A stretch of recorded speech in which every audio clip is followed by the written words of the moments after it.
Before I tell you what's happening to me, I need you to do something. Think about your childhood home. Picture it clearly. The color of the walls, the smell of the air, the sound the front door made when it way. That's where this started. Not with pain, not with confusion, not with a dramatic breakdown. It started with my mother laughing. It was raining that night. She had made lentil soup, the kind she always makes when it rains. The windows were fogged up, and the kitchen felt warm. I told her I missed how she used to hum while cooking when I was little. She stopped stirring. She didn't look angry, just puzzled. "I've never hummed while cooking," she said. Then she laughed, like I'd made a small, harmless mistake. But I wasn't joking. I remember it clearly. The kitchen tiles were yellow back then. The window would fog up from steam. She would hum the same soft tune every time. Something slow, repetitive, almost hypnotic. I used to sit on the counter and swing my legs while she cooked. I can still hear it. I can still feel the vibration of her voice against the cabinets. But she said she never did that. I told myself it was nothing. Memory is unreliable. We all know that. Maybe I blended two memories together. Maybe I borrowed the humming from a movie. That explanation comforted me. For about a week. Then I mentioned the scar on my knee.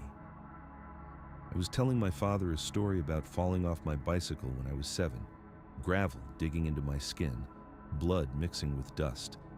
I remember crying because I thought the scar would never fade. I even remember the bandage, white, with tiny green dinosaurs. He looked at me strangely. "You never scraped your knee," he said. "You were always too careful." Too careful? That word stuck with me. That night, I checked. I turned on the bathroom light and examined my knee closely. I ran my fingers over the skin, pressed hard, searched for texture. There was nothing, no scar, no faint mark, no memory etched into skin. And suddenly, the story of the fall felt unstable. But the feeling of it was still there. The embarrassment, the sting, the cousin laughing at me. How can the emotion remain if the event didn't? That was the first night I couldn't sleep. I lay in bed replaying memories like old tapes, trying to catch inconsistencies.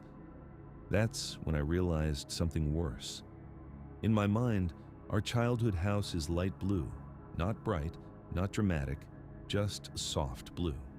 The paint slightly chipped near the door, the mailbox leaning a little to one side. The color faded near the edges from years of sunlight. But every photograph shows it as white, plain white. "Always white?" I asked my parents again. Calmly this time, they said it had never been blue, not even once. The strange part is, I don't remember the White House. When I close my eyes, it's still blue.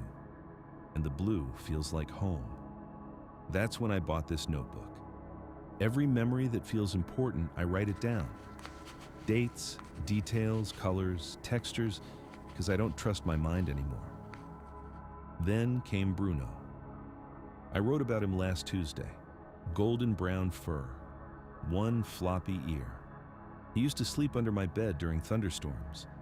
I remember the sound of his claws tapping down the hallway.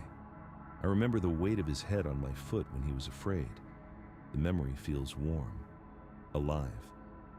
The next morning, I casually asked my mother if she remembered how scared Bruno used to get during storms. She went silent. Then she said very gently, "We never had a dog." There was no hesitation in her voice, just certainty. I searched the attic that afternoon. Old boxes, old albums, birthday photos, school plays, vacations, no dog, not a single image. And yet I miss him. I grieved him. How can you grieve something that never existed? That's when fear truly set in. It's not just that memories are wrong, it's that the wrong ones feel more real. Yesterday, something changed. I found a photograph in my drawer. It was me standing in front of the blue house. Blue. I was holding Bruno's leash. There was a bandage on my knee with tiny dinosaurs. In the background, slightly blurred, was my mother. And if you look closely, her mouth is open mid-hum. It was everything. proof that I wasn't losing my mind. I ran downstairs with it. My parents stared at the photo like it was foreign. My father said he'd never seen it before. My mother asked if I had edited it. They looked concerned, not defensive. Concerned, as if I were the unstable one. I went back upstairs and looked again. The house didn't look fully blue anymore. It looked faded, almost white. Bruno's fur seemed lighter. The bandage looked plain. No dinosaurs. I blinked and checked again. It was still changing, not dramatically, not like a glitch in a movie, subtle, like reality correcting itself, or erasing something it no longer needed. Since then, I've been testing everything. Every night I write down one clear memory from childhood, the pattern of my bedroom curtains, the name of my third-grade teacher, the crack in the ceiling shaped like a lightning bolt. The next day, I verify. Sometimes I'm right, sometimes I'm wrong. The confirmed memories feel thin, fragile. The incorrect ones feel heavy, solid, true. And something else has started happening. When I look at my parents now, I sometimes feel distance, not in their faces, not in their voices, in our shared past. It feels like we lived slightly different versions of it, like we are standing on two overlapping timelines, and only one of them gets to remain. Tonight, I tried something new. I tried to remember my earliest memory, the very first image in my mind, and for a moment, there was nothing. No house, no dog, no humming, just blank space, not darkness, just absence. It scared me more than the blue house ever did. Because maybe this isn't about replacing memories, maybe it's about subtraction. Maybe pieces are being removed, quietly, politely, and I don't know how many are left.